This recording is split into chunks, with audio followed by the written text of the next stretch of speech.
So welcome all, and thank you for joining us today to the PLATFORMA and Council of European Municipalities and Regions webinar on European territory to localize the SDGs.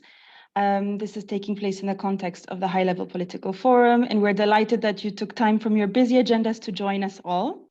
So my name is Sara, and I'm the Policy Officer for SDGs at PLATFORMA, and I am going to share with you some brief housekeeping rules that we all know already before we start this great discussions with amazing panelists that we have with us here today.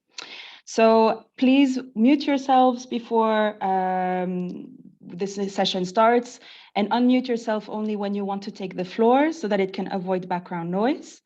Make sure also that you have the latest version of Zoom on your computer, because this will allow for you to benefit from the full functionalities, including the interpretation that we have available for you today.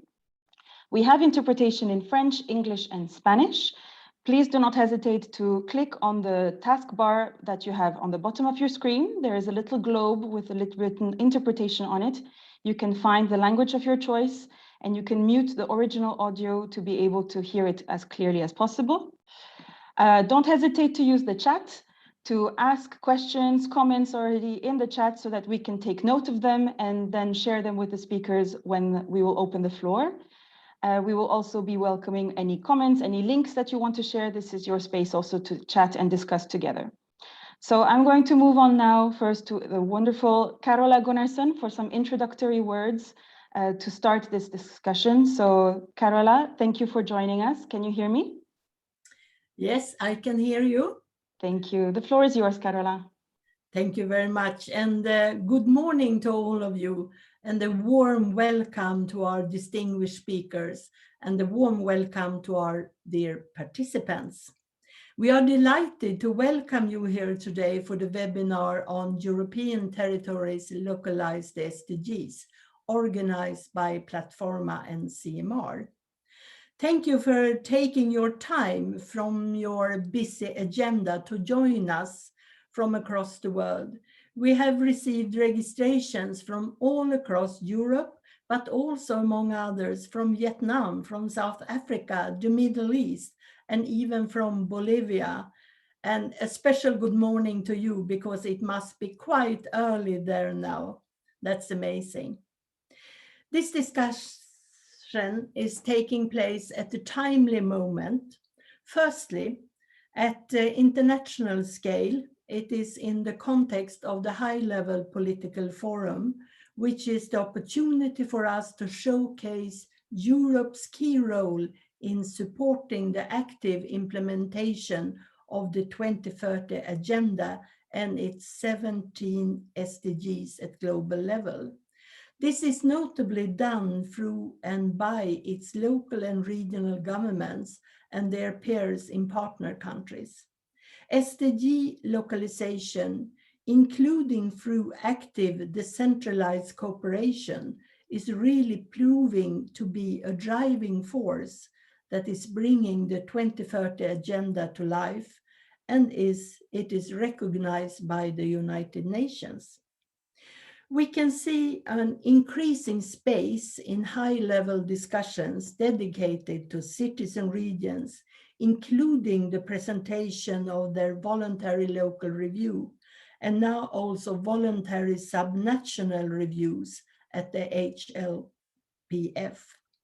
We are delighted and ready to continue working together on such initiatives, closely, of course, with our key partner networks, such as the United Cities and local governments with us here today. This year, 7 European associations of local and regional governments presented a voluntary subnational review, including Sweden, Germany, and Norway. And I believe we will hear more about the German example later in this webinar. Secondly, at the European Union level, you may have seen that 2 weeks ago, the European Council approved conclusions reaffirming the EU's strong commitment towards the 2030 Agenda for Sustainable Development and its Sustainable Development Goals. It should continue to guide the European Union internally and externally to build back better and greening, notably following COVID-19. Local and regional governments' role are recognized, and we truly are delighted to see the big progress we have been making in working better together with our national governments and with the European Union to implement this global but also very European agenda. We should not forget also the roles of national associations of cities and regions to help to facilitate this process even more. Member states are increasingly recognizing the added value of working with a bottom-up approach on matters that are directly affecting the everyday lives of citizens, such as the fight against climate change, inequalities and gender, education, healthcare, especially since last year, and the provision of basic public services. But there is still room for progress, and we need to continue working hand in hand between levels of governance and also between different stakeholders to be sure that our recovery from the COVID-19 crisis, which is also very linked to SDG localization, will be inclusive, sustainable, and resilient for the future. PLATFORMA and CEMR have been putting the SDGs at the core of their activities and also internal way of working since the launch of the agenda in 2015. Our partners and members are continuously innovating, co-creating, and surprising us with amazing experiences that can and are being replicated across Europe and the globe. This webinar today aims to showcase a couple of key examples to continue encouraging the exchanges and to spark curiosity for those who are new today in this network. I hope you will enjoy today's discussion. Thank you so much, Carola, for these introductory words and this very warm welcome, and for being with us here today all the way from Sweden. The programming is, of course, very important. We've been following it since the beginning, and we're ready to also work with EU delegations on the ground to see how to help them work closer with local and regional authorities to help bring those programming and work programs to life. Also, Team Europe sounds like a great opportunity for us to work even closer together. So I think that the PLATFORMA and CEMR networks are ready to be a strong support to these initiatives. So count on us. So thank you very much. I'm now going to give the floor to Marlène, Director of PLATFORMA and the Director of Operations of CEMR, to present to you very briefly the CEMR PLATFORMA 2021 study on SDGs that I hope you all have read already, but if not, here is a quick overview of what you can find inside, and don't hesitate to reach out to us if you want further information. So Marlène, the floor is yours, and thank you in advance. Thank you so much, Sarah. And sorry for my voice, I'm losing it again. So good morning, everyone. And just to bounce back on what Sandra said just before, thank you very much for all this input. And indeed, we have been following and inputting the process of programming before as well on the NDK negotiations, but we are very pleased of the results as well, where local governments in partner countries will be involved or are involved in the policy dialogue with EU delegations. The national associations of local governments in partner countries also are recognized and be involved in the process. And I was a few days ago in a discussion on the public sector expertise and the link with the Team Europe initiatives and how we can bring this also to the local level. So I'm sure we will continue the discussion with the European Commission on this. Thank you very much.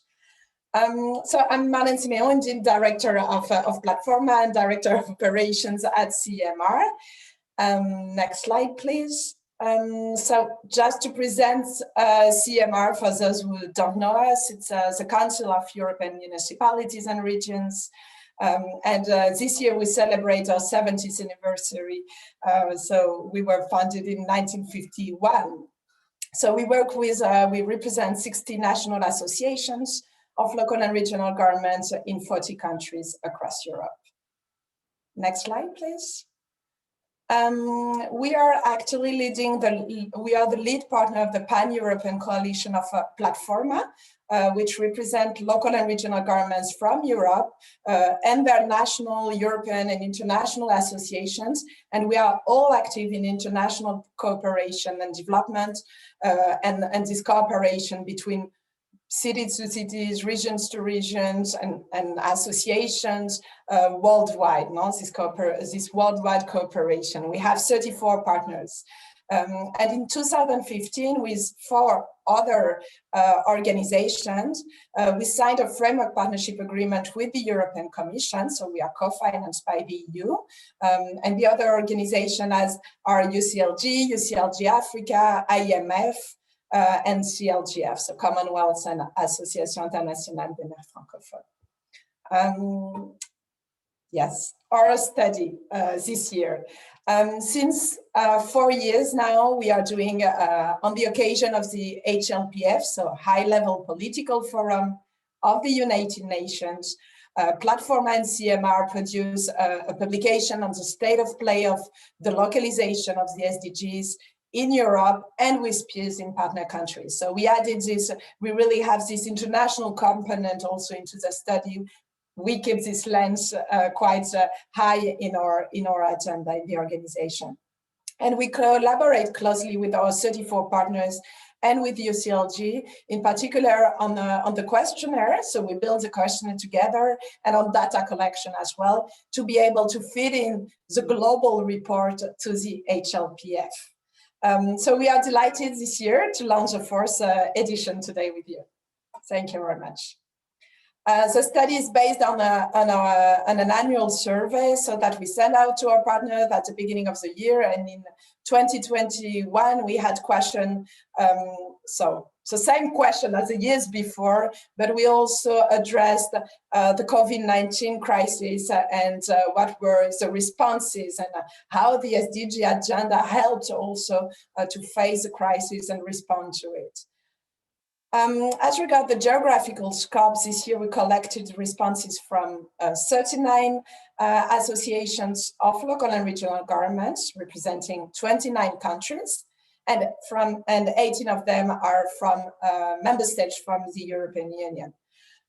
So we received 5 responses more than last year, and responses from Iceland to Italy, from Spain to Georgia, and many more. So you will hear more today.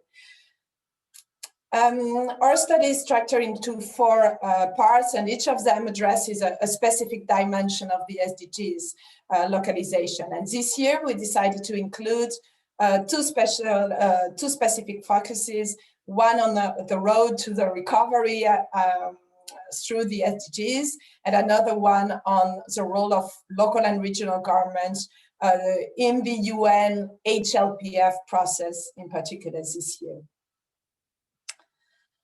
Next slide, please. Thank you.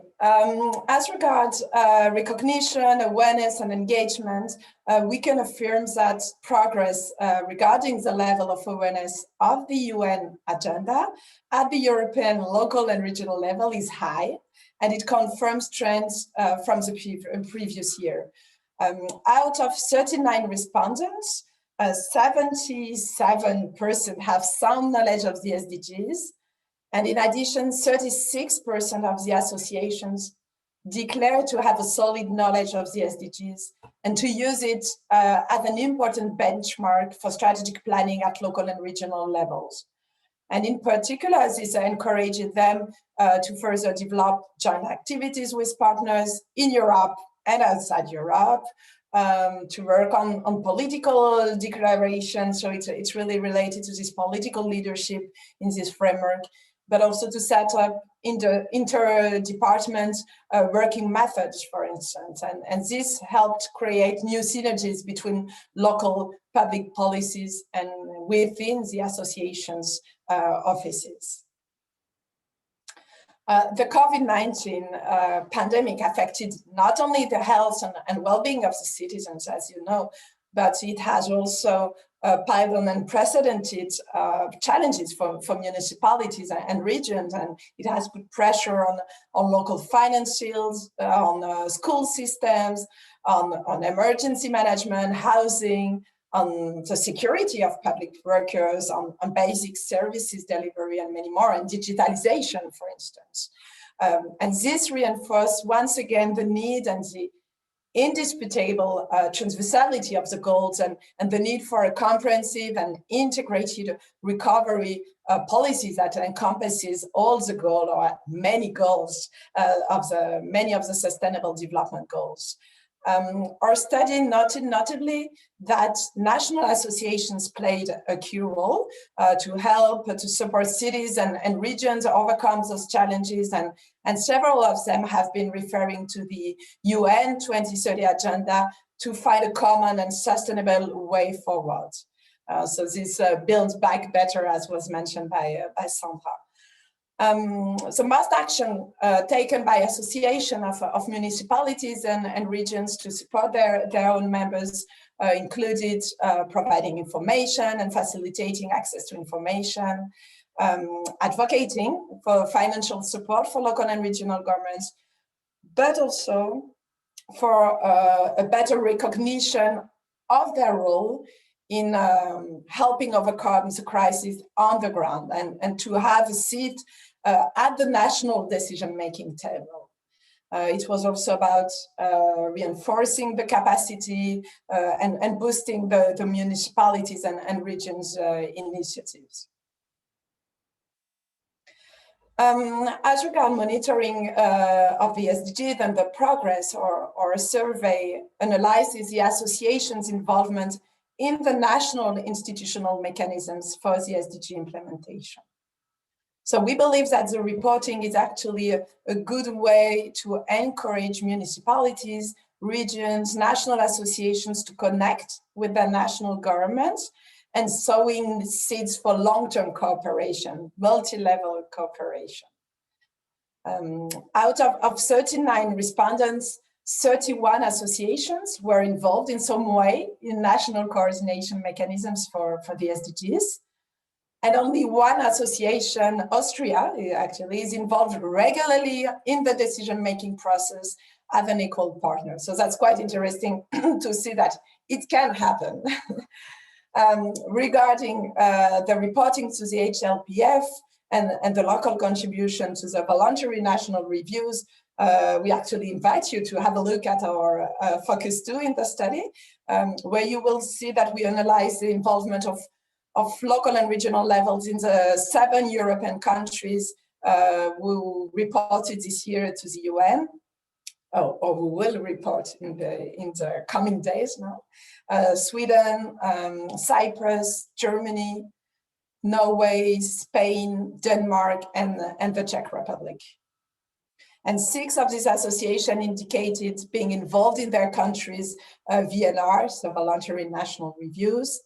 And you will hear more from Germany, from our German colleagues later today on this.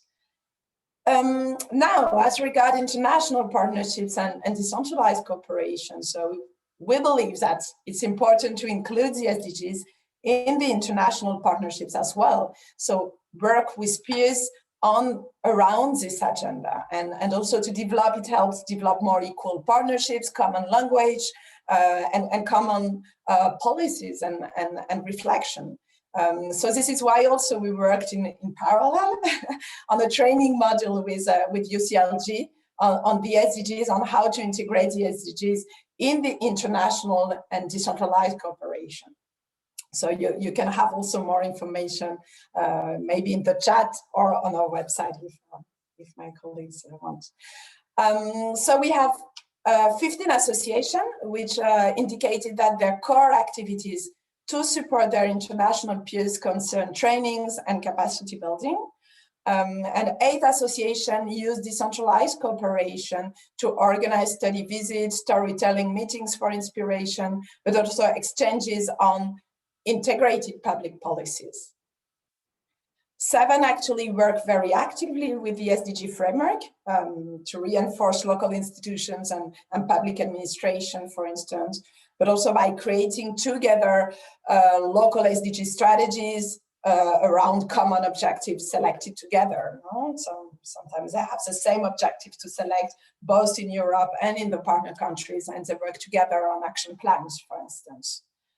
2 associations even do peer reviewing and monitoring of the SDG progress together with the partners in the partner country. Now, so to kind of sum up also this presentation, you can see on the slides that what our respondents believe remain the key challenges, but also the opportunities when working on SDGs localization. One highlight is that more and more smaller and medium-sized cities are also joining the SDG path, and not only big cities. And for us, this was also an important indicator of how the UN 2030 agenda is spreading across the municipalities and regions. Next slide, please. Our studies allowed us to draw some conclusions and recommendation, and we aimed at reaching out not only the local and regional governments themselves, but also, of course, the national levels and also the EU. And for us, well, different points were important, but in particular, this multi-level governance and the national and European support, that it should be a multi-level wave towards the sustainability agenda. We are also working on this policy coherence for sustainable development, where there is not only this coherence between policies at different levels of governance, but also horizontally, in the value chain, for instance, in the local public procurement. So there are many reflections to lead there as well. We also need for continuous exchange among peers at European and national levels. We really believe in the added value of this, and on strengthening also the human resources and including through decentralized cooperation as well. So I will stop here for today, but thank you so much for listening to this presentation.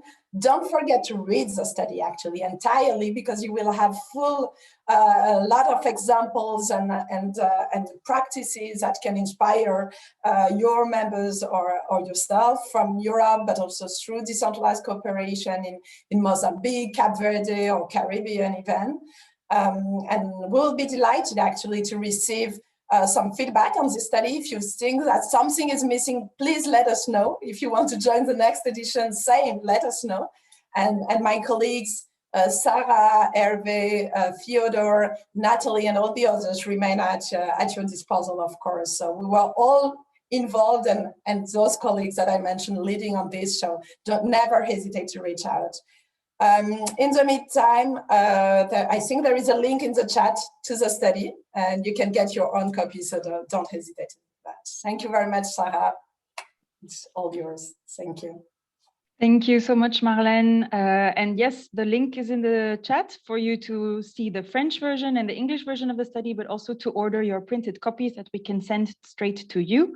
And we're happy to do so. So thank you, Marlène, really for showing us the great evolution of local and regional governments in the process of SDG implementation and how they innovate and join forces, and also what they still consider to be some challenges that they need to overcome. And this is also a kind of a good space to discuss some of these obstacles together and see how we can move forward to really accelerate and enhance our collective efforts on the ground, and also to implement the 2030 agenda across the globe. So I'm going to now move on to next part of our agenda, which is the sharing of great examples of local and regional governments themselves. For those of you who already have questions or comments, please don't hesitate to use the chat. This is also like your space to do so. So we'll be looking at it and we'll answer your questions in the chat, and we'll also direct your questions to some of our speakers. So please feel free. And I'm going to welcome now as a first great initiative to replicate the German Association of Cities, Sabine Drees and Mark Wolinda from the Bertelsmann Foundation, to explain to us a bit what they have been doing this year. Germany has prepared a voluntary national report, and we're curious to see how local governments in Germany have been involved and the process that led you to this. So the floor is yours, Sabine, and feel free also to share your screen if you have a presentation. Yes, thank you very much, Sarah. And hello, everyone. Hello, Carola, Sarah, and Marlène. So we are happy to share with you our municipal contribution to the German Voluntary National Review. Mark, could you please share the presentation? Yeah, I tried, but I cannot yet. Now, okay. Just sorry for the delay, but Now it should. now it comes. Yes, this is our municipal contribution to the German Voluntary National Review, and we want to highlight so some milestones and key findings. Next slide, please. So, of course, this is a joint cooperation and initiated by our group SDG Indicators. That was also initiated by German Association of Cities, and we have many partners. One very important partner is Bertelsmann Stiftung, today with us, but also we are cooperating with research institutes like German Federal Institute for Research on Building or the DIFO Institute, and of course our sister associations. And the next slide, please. And here are the milestones on the way to the municipal contribution to the German Voluntary National Review.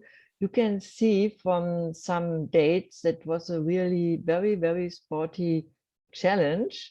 So as we, in December last year, we launched our second edition of our brochure, and we launched a second edition of our SDG portal. And I think you know the SDG portal. Mark is explaining later a little bit more in detail what it is about. But we offer sustainability indicators for all our members. And this is the basis of our municipal contribution. So between December and February, we were negotiating with ministries, explaining clearly that sustainability goals referred to the Agenda 2030 are not a state issue. We just can achieve our common goals within a joint responsibility. And it was not too easy, but after all, they agreed. And as our ministries, of course, are also oriented and work along the Agenda 2030. So they involved us and invited us. Oh, my accus.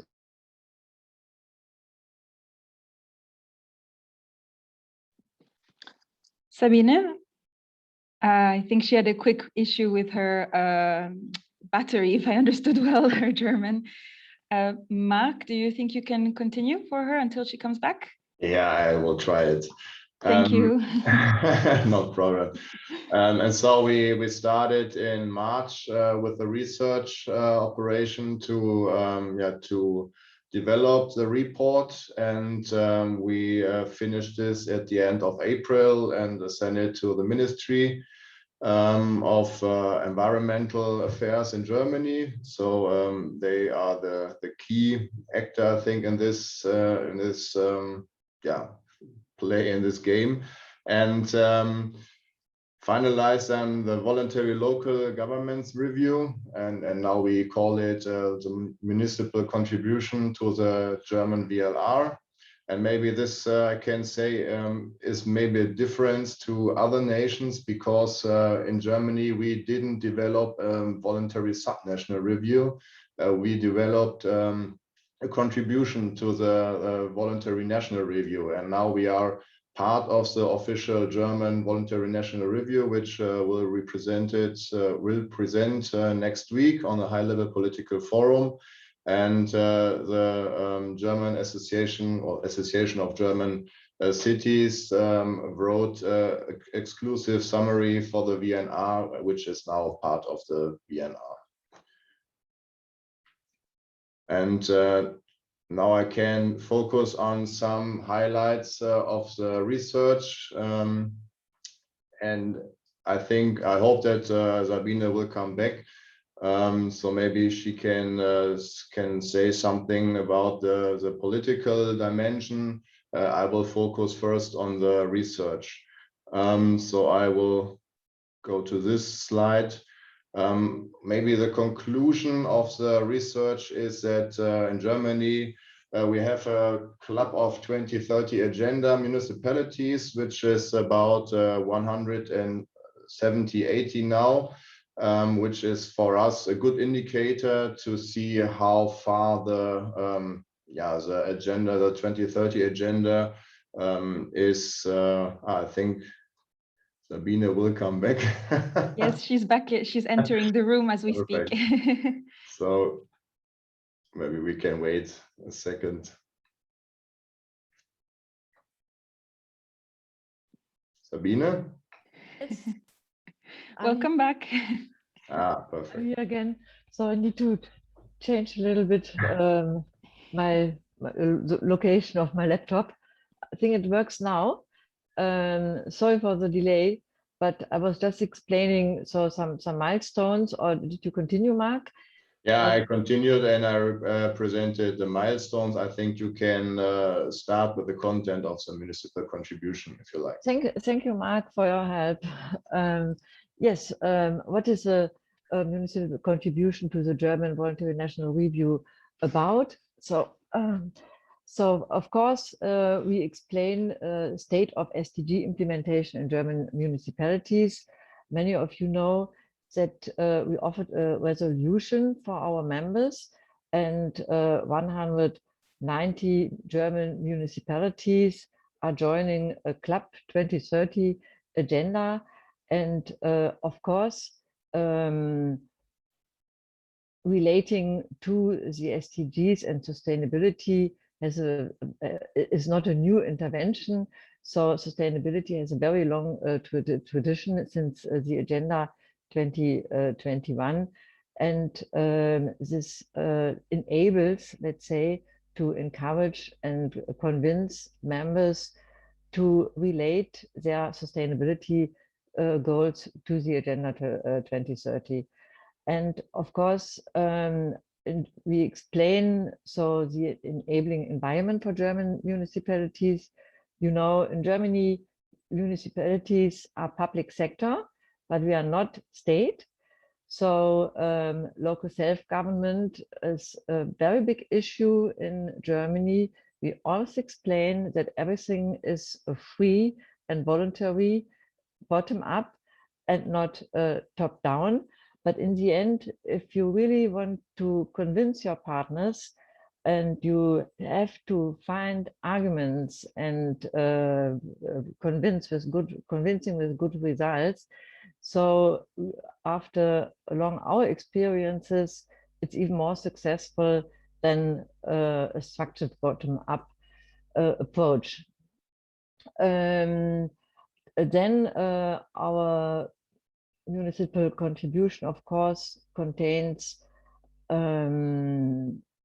the SDG portal and detailed findings and trends. Mark will explain it.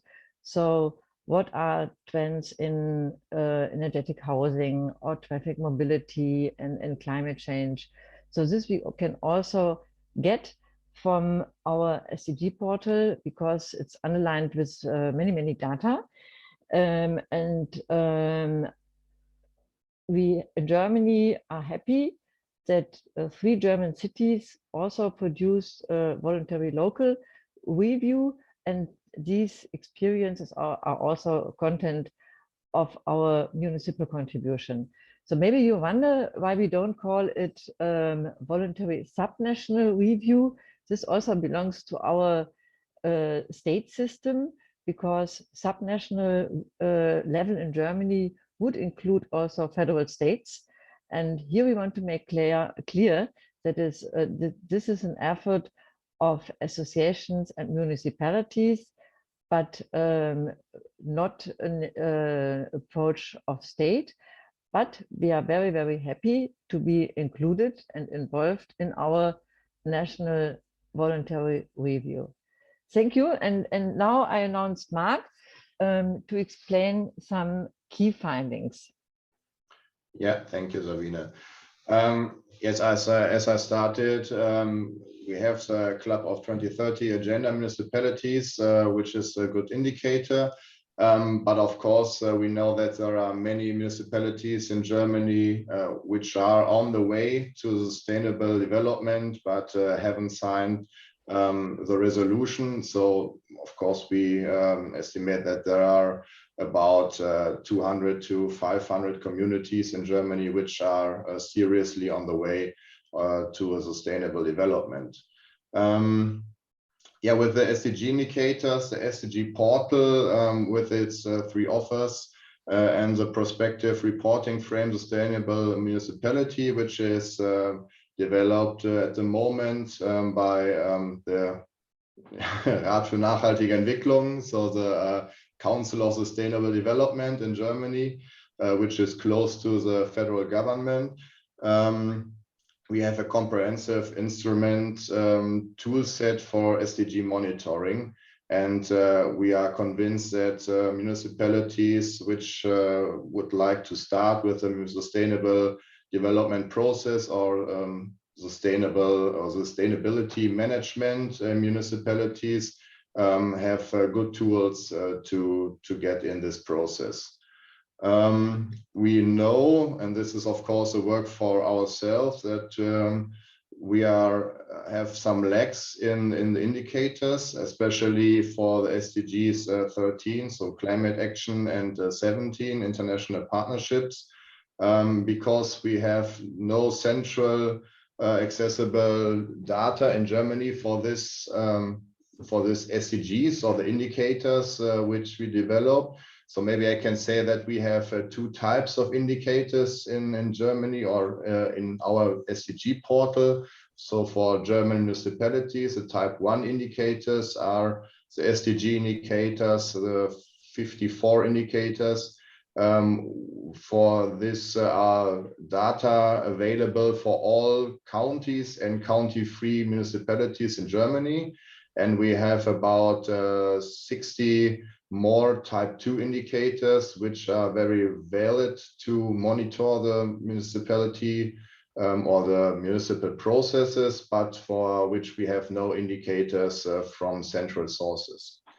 So municipalities are free to use their indicators from the 120 indicators at all, which fits to their processes or strategies. We have another problem or challenge because for many challenges we haven't adequate measurement concepts at the moment, especially for the ecological dimension. For example, microplastics in waters or biodiversity monitoring. And for us, it's a challenge which, of course, also the science and the scientist community have to tackle in the next years. But all in all, to say or to teaser the data analysis in the research, we can say that there are many positive trends in the municipalities in Germany. But of course, there are still big challenges, especially regarding the SDG 2. So they have in Germany, I can say a problem with nitrogen surplus in the agriculture. And for example, our rent prices in the especially big cities are rising. And yeah, of course, this could lead to social tensions in the future. So we have to tackle these challenges. It's maybe interesting also for you that the trends are very similar between all municipality sizes. So the small cities have similar trends as the big cities and the counties, but of course they have different levels. But yeah, this was one key learning for us, and maybe not so surprising because of the linkage between the big trends, so on the federal level, and the municipal trends on the local trends are very similar. I would like to say some words to our SDG portal. And this portal, we have 3 key offers. So the SDG indicators, which I referred in the last minutes. We have there the possibility to compare one city or one municipality with another municipality. Furthermore, we have the possibility to show SDG actions. So we have over 200 good practices on local level available in the portal, including the contact information, so that municipalities or persons of administration can contact another person, and they can network each other to get more ideas how they can implement new projects or like something like this. And furthermore, we have the recommendations for actions for all 22 types of municipalities. So if you are interested in the municipal types, you can contact us after this webinar. And the third element of the SDG portal are the SDG reports. So you can, or you have the possibility to change some SDGs, choose some SDGs, and you can download the PDF report, and soon we have the possibility to download even the CSV data. So we have an open data policy in the SDG portal, and we want to develop the reports further so that municipalities have the possibility to configure the report, for example, to implement own indicators, own data, or own structure. Thank you, Sabine. Thank you. If you can maybe wrap up soon, Sabine, to leave some time for speakers. Thank you. Thank you so much. So it's just some closing remarks. Perfect. So how important we find it to collaborate with state levels, and really to be part of the story. So it's not as self-evident as you might think as a local partner. You see within high-level political forum, so it's still an assembly of states, and for us German municipalities, it's not too easy to get a stake and to sit at the decision table. So here are some challenges, and we are looking positively in future, and we thank all of you for listening to us. Thank you very much. Thank you so much to Sabine and to Mark for this very interesting presentation, and especially a very interesting way of working with so many different stakeholders. The list that you presented at the beginning of your slides, Sabine, shows that it is really in the spirit of multi-stakeholder and multi-level partnership that you worked on this, which is amazing. And also the portal that you presented is inspiring already so many other partners around Europe and in the world. And we know that our Italian partners are already working on an SDG portal as well. And they are working now with the Moroccan government and also planning to work beyond in Latin America on this. So it's great to see how such initiatives can be a source of inspiration to others and be replicated. So thank you, Sarah. Last remark, I forgot to mention. So it's really a methodology that is easy to copy and paste. So we have already invented the methodology, and we can really deliver and support, and we are very interested in learning from others who implemented similar systems, and we would be happy to be part of a worldwide group within this kind of work. Would be very nice. Thank you, Sarah. Thank you, Sabine. And yes, this is also a space to encourage new joint initiatives. So feel free to share your interests and availabilities with each other, and we're happy to also facilitate in the future if needed. So I'm going to move on to our next speaker, and I would like just to point out that to be sure that we have some time for discussion as well, it would be great if we can all stick to 5 minutes max if it's possible. And of course, then we will come back to each other for some more interactive exchanges throughout the program. So the next person is Marta Marin from the Basque government. Bienvenido, Marta. So you work at the Basque government as a key reference also for SDG implementation at regional level. And we're curious to see how a region such as the Basque government is working on SDG implementation, especially on ensuring policy coherence together with your partners in the region, but also outside of the region and outside of Europe. And so delighted to have you with us today, Marta. She will be speaking in Spanish. So for all of those of you who have just joined us recently, there is interpretation available. Please don't hesitate to choose your preferred language so that we can follow what Marta will be saying. So thank you, Marta. The floor is yours. Thank you, Sara. Dear colleagues, thank you very much for your kind invitation. I will shift into Spanish, taking advantage of the interpretation, which is always very important. Voy también a compartir mi pantalla para facilitar el seguimiento de lo que voy a exponer. Un momentito. Aquí está. Muy bien. ¿Se puede ver? Are you able to see the screen? Okay. Okay, Sí, thank you. Gracias. Lo que voy a intentar explicar es cómo el gobierno vasco ha intentado poner en marcha un sistema muy complejo basado en, en implementar una agenda que sea para todos y para todas multi-level governance y multi-stakeholders, con el enfoque multi-stakeholders.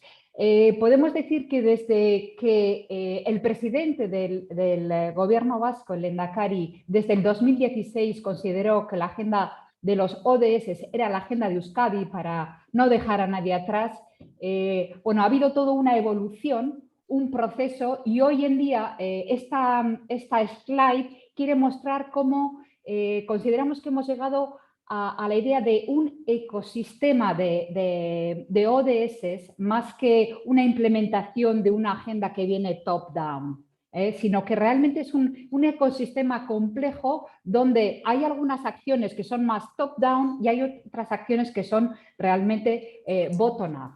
Y voy a intentar concretar, ¿no?, dónde estamos a día de hoy, en 2021, con el contexto del COVID, de todo el contexto de recuperación y de transformación, de esta direccionalidad que nos marca la agenda europea, ¿no?, que como actores de esta agenda europea también, y cómo conectamos con la agenda de los ODS. Entonces, como ven en la slide, en Euskadi, somos una pequeña, el País Vasco es una pequeña región, pero de 2.100.000 habitantes, pero con una autonomía muy amplia. En algunos ámbitos tenemos las mismas competencias que el propio Estado y en el caso de la fiscalidad es uno de ellos. Tenemos autonomía fiscal, es una de las características y somos altamente industrializados. Por lo tanto, el sector privado y las pymes, las pequeñas y medianas empresas, son fundamentales para abordar la implementación de una manera coherente en Euskadi. Por lo tanto, hay una acción a nivel regional que presentó una agenda para de Euskadi Basque Country 2030 con una serie de 50 indicadores y 17 objetivos, y este ejercicio está acompañado por informes anuales que se presentan ante el Parlamento Vasco para garantizar que políticamente es una agenda que está bien anclada, ¿no?, en Euskadi a ese nivel. Y también viene acompañada por una serie de acciones de transparencia, accountability, ya que nuestro gobierno está integrado en una red internacional de Open Government Platform y estamos también en esa línea. Nuestra agencia vasca de estadística también ha hecho un ejercicio para alinear y adaptar los indicadores SDGs a nuestro propio ecosistema. Bien, lo que es muy importante, como he dicho, es que otra de las características de nuestra implementación de nuestra agenda es el multilevel governance. Por lo tanto, el nivel provincial también está, que hay 3 provincias en el País Vasco, el nivel provincial está totalmente adueñado, ¿no?, del ejercicio y han desarrollado una serie de acciones concretas que son coherentes con lo que en sus territorios se pretende alcanzar. Por ejemplo, mencionaremos cómo en una de las provincias se está haciendo un ejercicio de alinear los presupuestos a los ODS. En otro de los territorios se está haciendo una alianza cross-sectorial con todo el sector de la sociedad civil y del sector privado con las patronales, con las business associations.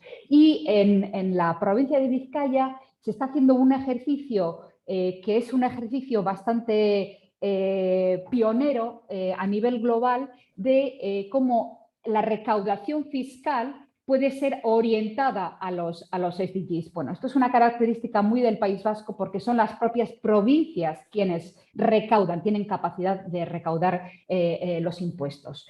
Bien, esto es una serie de ejemplos muy concretos. Otra de las iniciativas estratégicas que hay de implementación de este ecosistema vasco de SDGs son todos los ámbitos de formación. Hemos considerado que la formación a todos los niveles era fundamental. Por lo tanto, ya estamos en unas ediciones de cursos online que la propia administración pública vasca forma a los funcionarios públicos, también de todos los niveles, provinciales y locales. La Universidad Vasca también ha incorporado, o sea que la Quadruple Helix trabaja mucho en esta incorporación de la formación hacia los SDGs. También la formación profesional y los profesores son los prescriptores de las agendas para irlas incorporando de una manera más informal en sus currículums. Y estas acciones están dando sus frutos. Otra de las características son las alianzas que se tejen, ¿no?, para crear ese ecosistema multi-stakeholders. Y aquí conviene recordar, como he mencionado antes, la importancia que tiene el sector privado, que tenemos un acuerdo del Gobierno vasco, el Pacto Mundial y las 3 patronales de Euskadi para promover la Agenda 2030 en las pequeñas y medianas empresas del País Vasco. Y ya hemos realizado una serie de actuaciones con unos toolkits que tienen más de 300 usuarios. Existe también un importante proyecto en fase piloto que agrupa a 17 organizaciones que representan diversos sectores de la sociedad civil y de la sociedad y del ámbito económico, que están elaborando una guía para abordar la implementación de la Agenda 2030 desde un ámbito menos institucional y una hoja de ruta donde se van comprometiendo a aplicar esos SDGs en sus actividades, ¿no? Otra de las palancas importantísimas de nuestra agenda es la de la proyección internacional, y en este sentido trabajamos de la mano de Platforma. Para nosotros Platforma es una red fundamental para hacer influencia política sobre, en concreto, la cooperación descentralizada orientada a fomentar estos ecosistemas, ¿no? muy atados al territorio. Y otra de las iniciativas transformadoras en las que hoy me quería centrar era en la emisión de bonos sostenibles de Euskadi. Es decir, esto es los bonos sostenibles en Euskadi promueven la implementación de la Agenda Euskadi 2030, captando recursos, emitiendo bonos que servirán para financiar programas que aborden desafíos sociales y ambientales. Estamos ya en la cuarta emisión de estos bonos por un valor ya de más de 2.200 millones de euros y sirven para financiar proyectos en los ámbitos sociales y medioambientales. 83% abordan los proyectos sociales y un 17% han ido destinados o van destinados a financiar proyectos verdes. Estas emisiones de bonos vienen avaladas por una oficina de rating que se llama Sustainalytics, que desarrolla, es una agencia europea de calificación.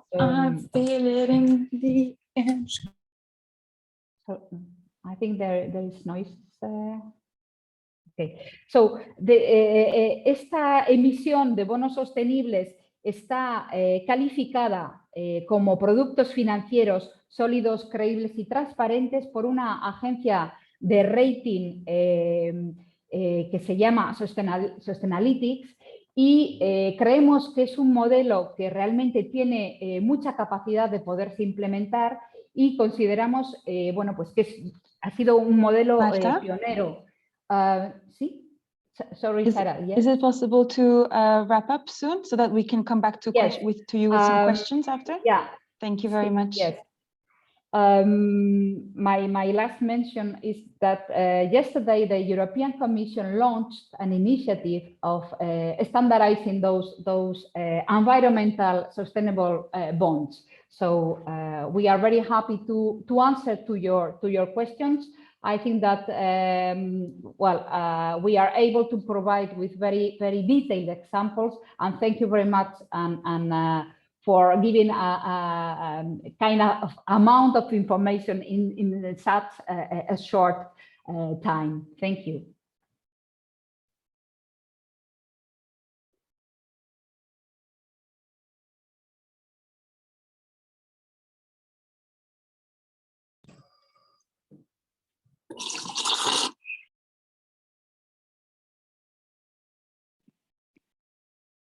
Thank you very much, Marta, for your presentation. I thought it was amazing to see how complete the work that the region does on the SDGs in the Basque Country is. You can just see on the slide that you've touched upon every single level, every different type of cooperation with private sector, with academia, with civil society, and it's a really great source of inspiration at all levels to see how to work on this. It's even working on the budget side of things. It's even working on data management and collection. It's really very complete and a very good source of inspiration. So thank you, Marta.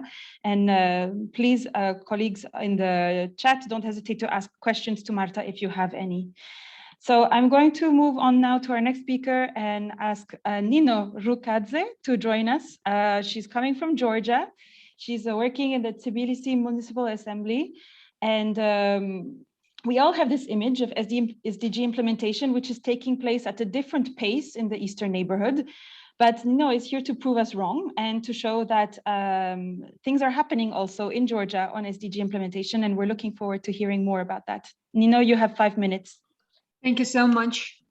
Good afternoon, dear colleagues. It's a pleasure to be with such a great and numerous group of people today. I would like to provide you with some brief information on where Georgia stands today in endeavor of localizing the Sustainable Development Goals.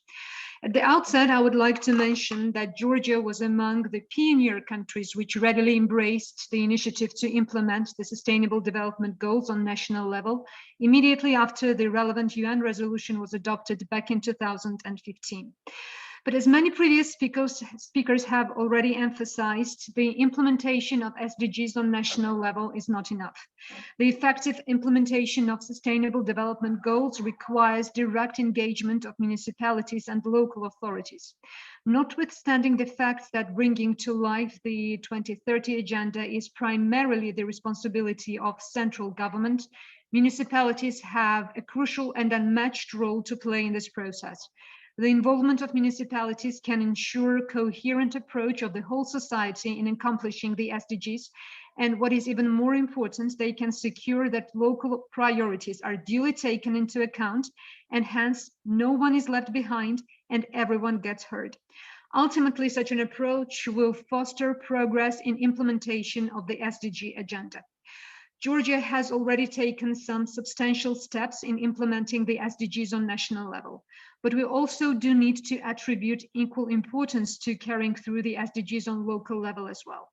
Hence, in 2021, administration of the government of Georgia, which is the central coordinator of implementation of SDGs throughout the country, and which also represents the Secretariat of the SDG Council in Georgia, has drafted the first action plan on localizing SDGs for Georgian municipalities.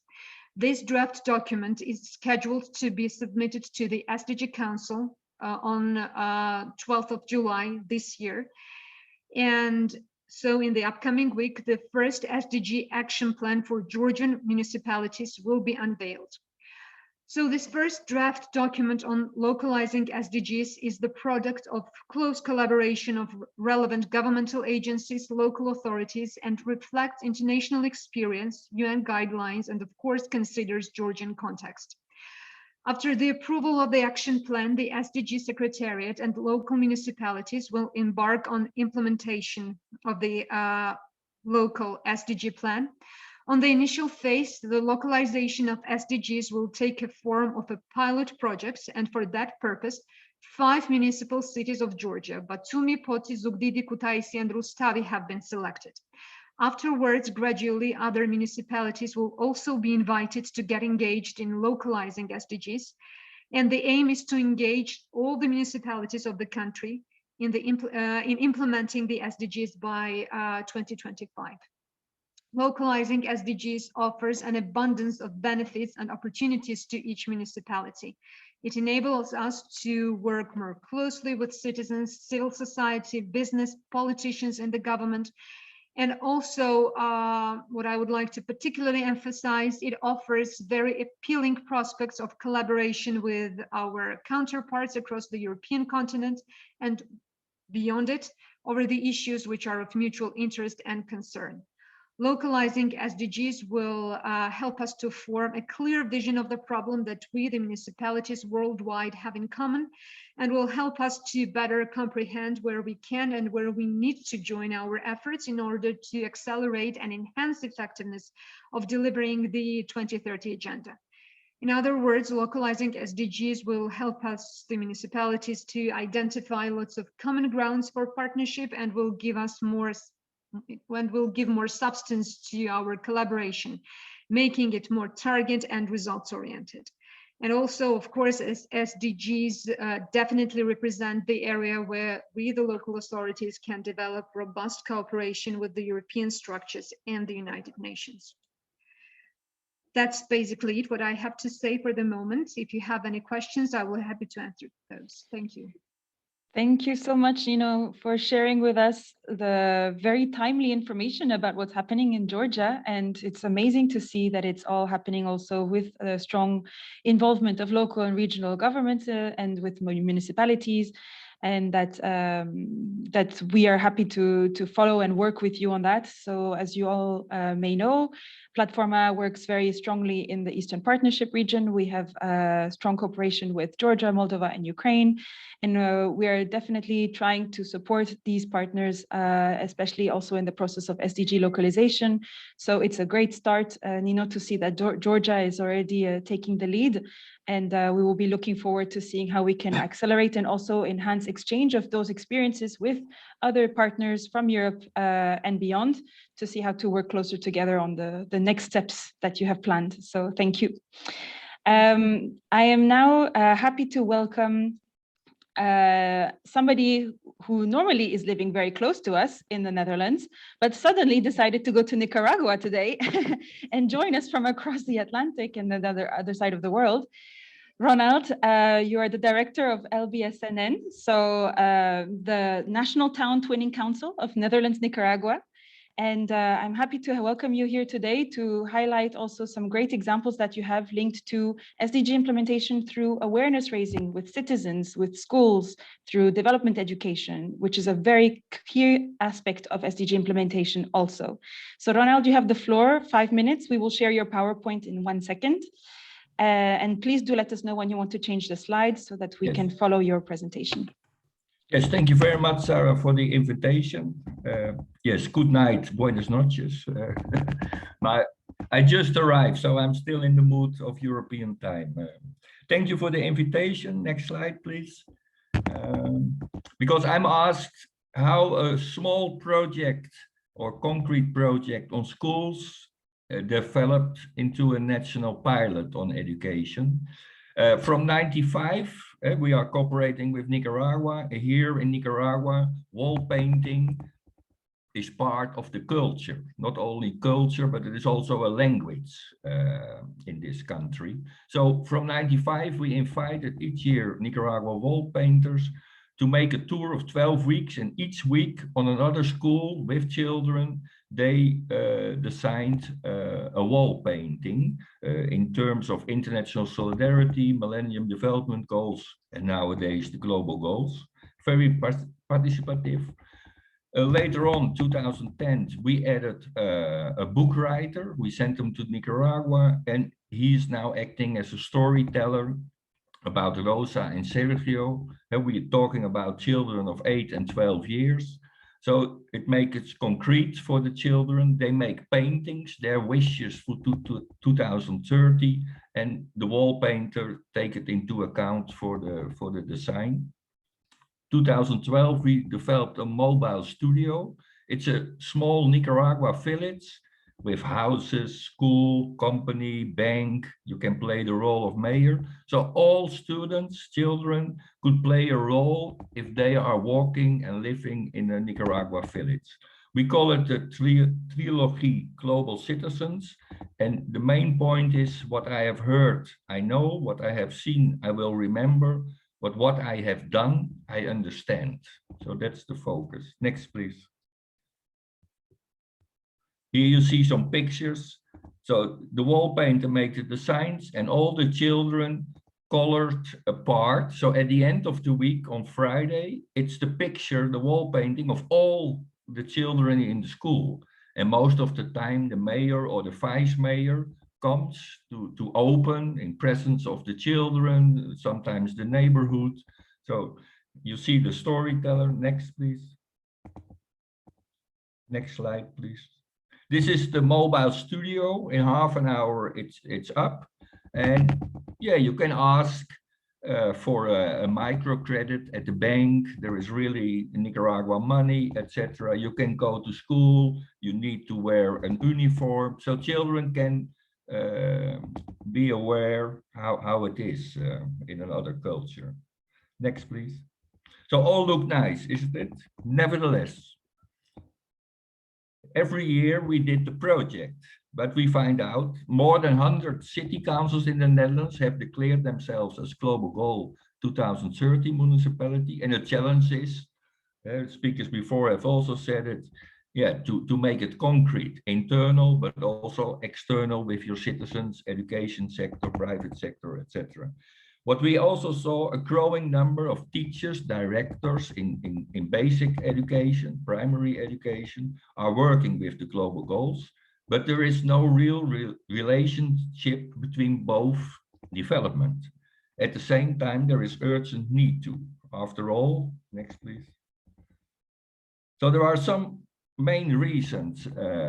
Now a lot of nice but isolated projects, initiatives, which depends on individual teachers or directors of schools, are taking place. Most of the time coming from outside, ONGs and others knock on the door on schools, and sometimes teachers are willing, or directors, but if they change from school, again in that school it's zero. At the same time, we notice that there is necessity to articulate existing external initiative and resources for basic education and global goals into control of the school boards. Even some municipalities give money to ONGs to do projects in the school without coordination with the school boards. So it's a mismanagement, mismix in some cases. At the same time, there is a law, a new law in the Netherlands, that primary schools should do more on citizens' education. From September on this year, they have to make a coherent program, which also will be monitored by the inspection of the Ministry of Education. So the 17 global goals can fit into the core and final curriculum of the basic education. Next, please.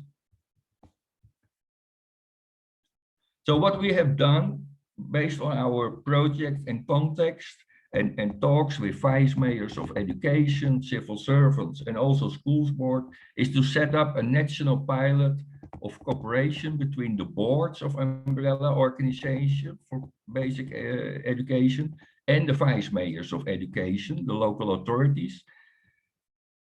And the pilot is based in the so-called local education agenda. In Dutch law, municipalities and school boards have to develop for the local circumstances a local education agenda to avoid that children are in poor condition, that they are in good health, etc. But municipalities and the school boards are free to include also there the global goal agenda. So in the national pilot nowadays, administrative ownership for the global goals is vested by the board of umbrella organization in cooperation with the local authorities. So I will later on mention the municipalities, and all will take the global goals into their local education agenda. Next, please. And what is the objective? In a transformation process towards 2030, ensure that all learners acquire the knowledge and skills necessary to promote a sustainable and just world society, which is part in the agreement of the agenda. Include the global goals 2030 into the education curriculum based on national core and final objectives. And that's all possible. Building up the required local regional infrastructure for the professionalization of the teachers or special teachers on global goals. And last point, set up local and regional alliance between basic education, municipality, private and civil society organizations concerning Global Goal 2030. And we do this all together with the Dutch Association of Municipalities, the national SDG, the Netherlands, the national coordinator of the government for SDG, and UNESCO Commission. Here you can see some municipalities. There are big municipalities, middle-sized, the small municipalities. We have 12 departments, and in 8 departments, municipalities will participate. Next, please. if you allow me, two recommendations. The European Commission has DEAR-funded programs, and we feel it should be a challenge to better combine those DEAR resources from EU level with existing local regional funds, as well as with existing administrative leadership by local authorities and their boards of umbrella organizations of basic education to support a structural implementing process for their activities. And in fact, you can expect a greater, bigger impact. So join the articulation of resources in this field. And a second, the launching recently of the Maastricht 20 Plus declaration process by CEMR, the Global Education Network in Europe, is the opportunity to defend a renewed political engagement for DEAR at EU level, together with education sector and us as municipalities.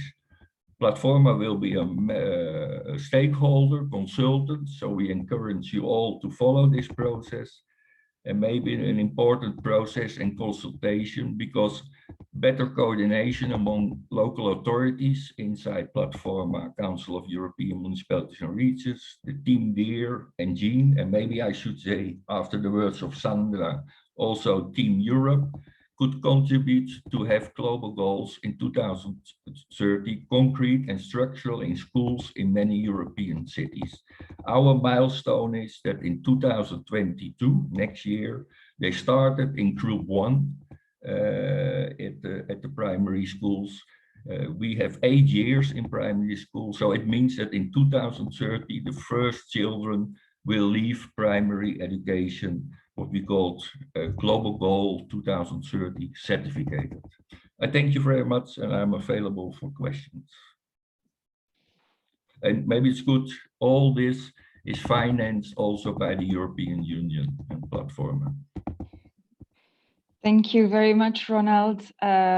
These are very important messages because the 2030 agenda, as you clearly showed, is very much linked to engaging directly with citizens, with young citizens, with school systems, through development education.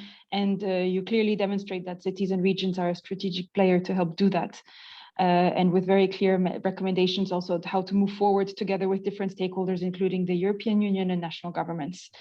So thank you for that. I'm now happy to move on to our last speaker of this round of good examples. We are running a little bit over time. I hope it doesn't bother most of you that much. Thank you to our interpreters for staying with us a little longer also.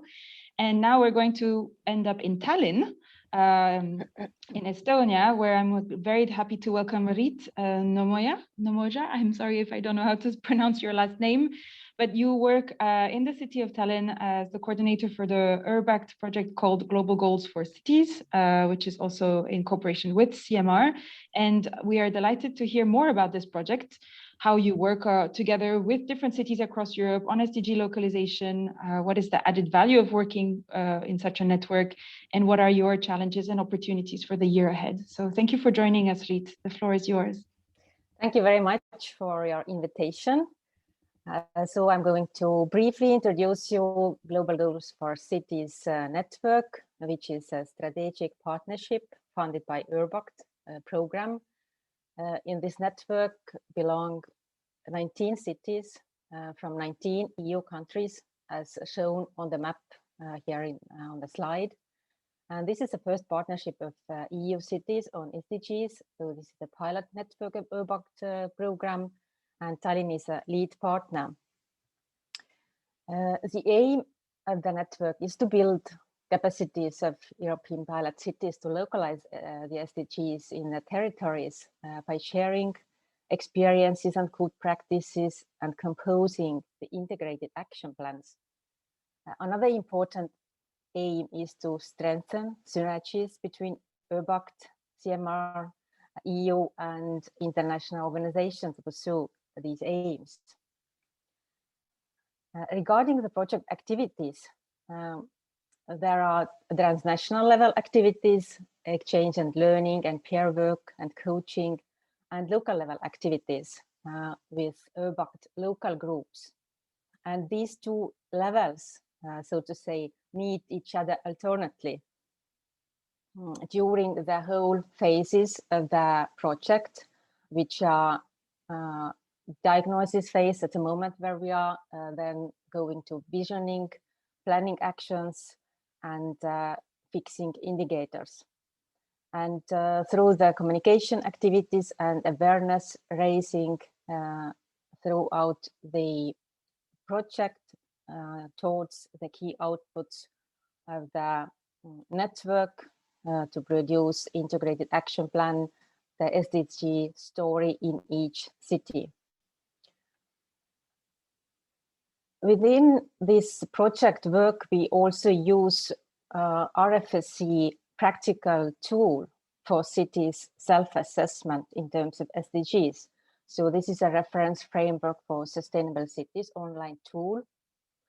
And this we are just in the middle of using it during our self-assessment. And this is a practical and visualizing way to work in each city. Regarding the opportunities in the network, we have peer learning, inspiration, and networking, and commitment to a holistic perspective on sustainability. Also a shared network methodology regarding roadmap together, thematic hubs, deep learning. And regarding the URBACT local group, which is the heart of the project in each city, composed of the representatives across different city departments, stakeholders from relevant institutions, organizations, companies, and communities. And this is at the same time a challenge for each city, how to find better and systemic ways to work together towards the aims and SDGs. And how we work together towards the SDG story in each city for 2030 and integrated action plan. If we come to Estonia, then Estonian government has adopted Estonia 2035 strategy with 5 strategic goals.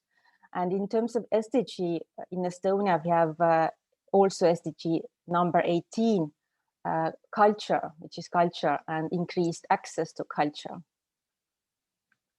And if you come to Tallinn, to the city of Tallinn has adopted also 2035 city strategy with a vision of green and global and 6 strategic goals.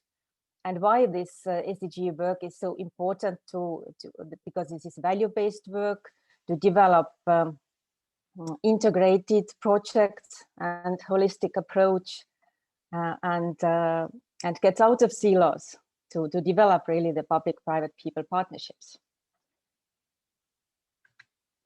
So this is briefly all from me. Thank you very much.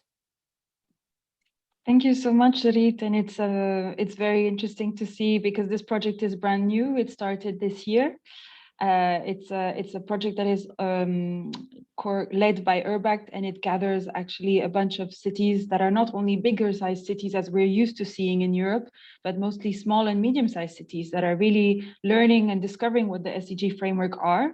And it's a great space for information sharing, for cooperation, and for methodology sharing. So I'm looking forward to seeing also how we can continue working together and bringing the CEMR and PLATFORMA added value also to the project by joining your network with this network present here today. So happy to continue working with you and with the URBACT team on that and using, of course, the reference framework for sustainable cities, which we've added the link in the chat for you to discover a bit more about. And thank you to Céline for adding a link also to more information about the Global Goals for Cities Network in the chat as well. So feel free to discover more about that. So I am going to ask one question I was asked to Marta in the chat before moving to our last speaker, Edgardo from UCLG. Marta, if you've seen, there is a question for you from Barbara Cowley to know how, if you have more information on the way you've engaged with universities and on the training courses that you organize for civil servants. If there's any other quick question to our speakers, don't hesitate to write it down in the chat or take the floor. We can spare maybe 5 minutes for that, and then we can move to our closing speaker, Edgardo, for a global perspective also on what's going on SDG implementation. So Marta, if you can answer very briefly to the question. Yes, thank you. Yes, very briefly to the question. I can send Barbara to Barbara more in-depth information. With universities, is the 4th edition of summer courses on SDGs. We organize as well a training for civil servants at all levels of the administration in the Basque Country. And this is as well the 4th edition of this. In the vocational education and training centers, Barbara, you know, Technica, they have developed an initiative which is Ingurugela, which is in Basque, the name for sustainability, and they provide teachers with tools to educate, to train students. And I can send you all this material and information. I'm very happy to do so. Thank you, Marta. That's great. And we're happy to also share with all the participants here today the presentations that have been shown, if it's okay to all the speakers, so that they can all continue discovering more and engaging with all of you as well in the future on the different topics that were shared.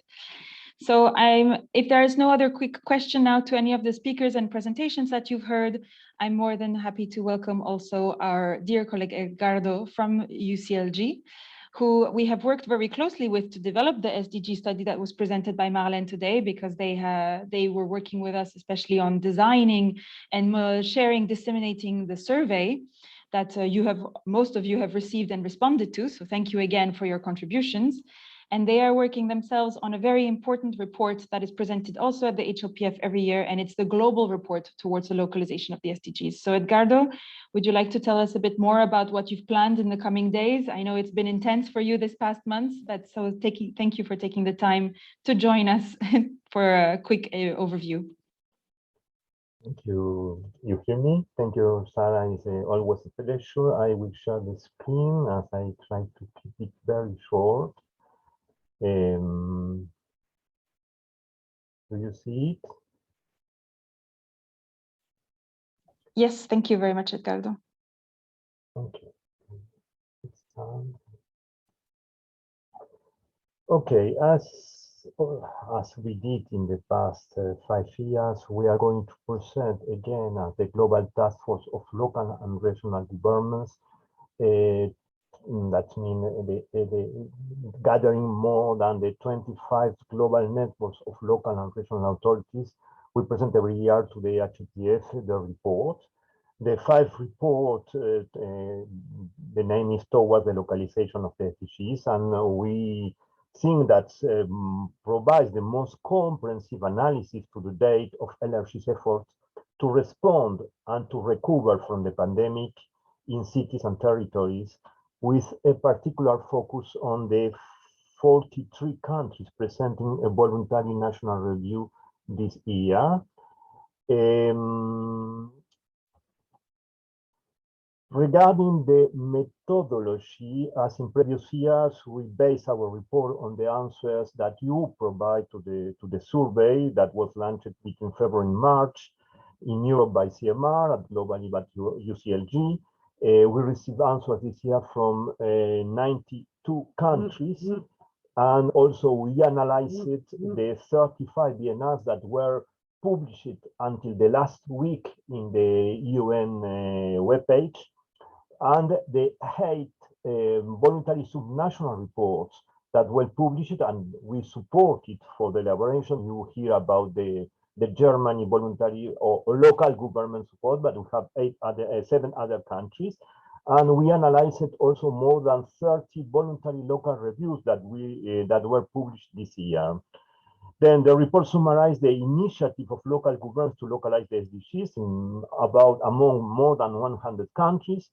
We decided to adopt a health in all policies approach to arise the links between health and all the other SDGs, and particularly to the 9 SDGs that are reported this year. Our report, as in previous year, analyzed the participation of local and regional governments in the reporting process and in the national coordination mechanism, as well as the evolution of the means of implementation and the localization of indicators. Then the report shows particularly how local and regional governments are promoting a safe, just, and green recovery. It illustrates with hundreds of examples how local governments respond by improving basic service provision, protecting the right to housing, particularly for homeless, fostering local and food systems to ensure food security, addressing the widening digital gap, supporting local economies, and more generally protecting livelihoods while advancing social and environmental sustainability. Even in times of COVID-19, many local and regional governments place innovation and experimentation at the top of the agenda. For example, for climate policies, the number of local governments committed to reduce greenhouse emissions continue to grow during this year, and as you see in the webpage of the Covenant of Mayors, more than 1,700 local governments have committed to. Local and regional governments have redoubled effort to adapt public services and urban policies, putting care and solidarity at the center of the crisis response. The pandemic has also drastically affected the means of implementation available to local governments and the allocation of powers and responsibilities among local governments. In some regions, the drops in local revenues exceeds 20%. As of May 2021, national governments have already announced over $15 trillion for recovery package in response to the COVID-19 and the economic crisis, more than 3 times the amount spent in response to the great financial crisis in 2008-2009. However, local and regional governments not reports that they are not having been consulted in the elaboration of this package in a majority of countries. As shown during the crisis, and as you stresses in previous presentation, improved multi-level governance based on the respect of the principles of subsidiarity, as well as civil society participation, are critical to guarantee coherent policies and context-sensitive actions and innovations. One of the key messages of our report to the UN is that local government should be included in the definition and implementation of recovery strategies to strengthen public services that prepare local communities to be more resilient in the face of possible upcoming crises and disasters.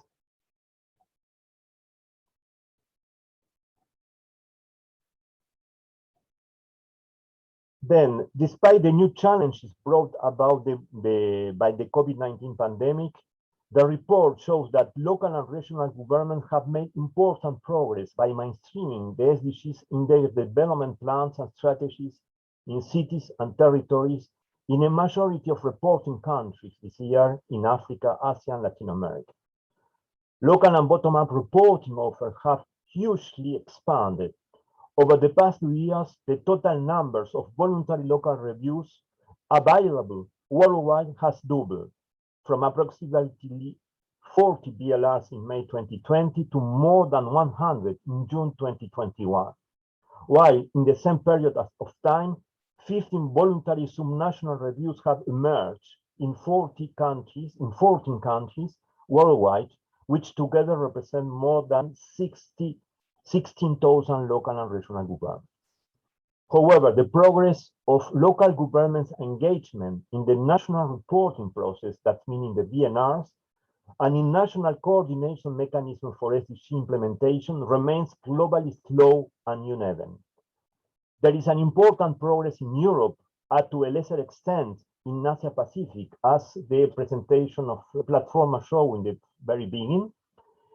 But local government's involvement is rather stagnant in Africa and has suffered setbacks in Latin America and the Caribbean. Involvements remain very limited in Eurasia and MEWA region. Thus, the recovery from COVID-19 and the localization of the 2030 agenda require multi-stakeholders coordination, multi-level governance, and shared leadership to accelerate SDG implementation and in the decade of action. And finally, and I will not go through the recommendation, but here you have a summary of the key recommendations. We extract 5 key recommendations, as you see, regarding the recovery plans, the necessity to support LRG's inversion for green recovery, equitable and safe recovery, empowers adequate finance, strengthen contribution to SDG localization, renew a multilateral system, particularly for the vaccination issues.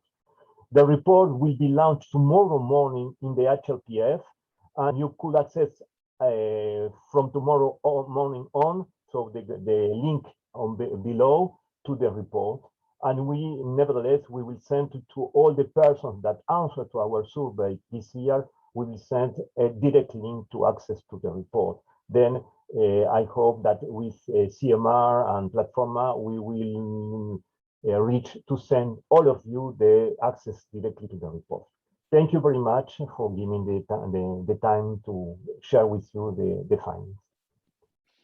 Thank you so much, Edgardo. And yes, of course, we are planning to share to all of the respondents and to partners interested the link to join the launch tomorrow. It is a very important report. The messages that you share and bring to the UN are always very important and well received. As we have seen in the past years, we've received increasing space to discuss and present these findings. So we really count as well on everyone present here today to spread them and share them also within your networks. And use them within your SDG activities and SDG advocacy towards different stakeholders that you regularly deal with. So is there any final question? I'm going to give the floor for one last minute if there is. But I can see a comment that we will maybe not have the time to dig in right now to the external dimension of all the great activities that were presented here today.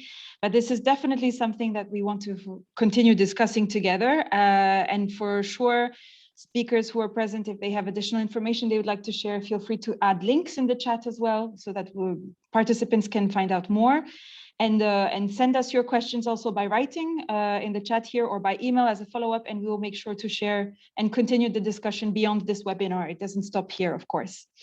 So I'm going to maybe then wrap up just because timing is limited and that it is a busy and intense day for all of us joining HLPF events. I know that there are going to be several other activities taking place just after. But I wanted to first thank all the speakers again for taking their precious time to join us from across the world, and to all the participants for joining us, and to the PLATFORMA team for the great support, and finally to the great interpreters as well. As you've seen, they've done an amazing job today.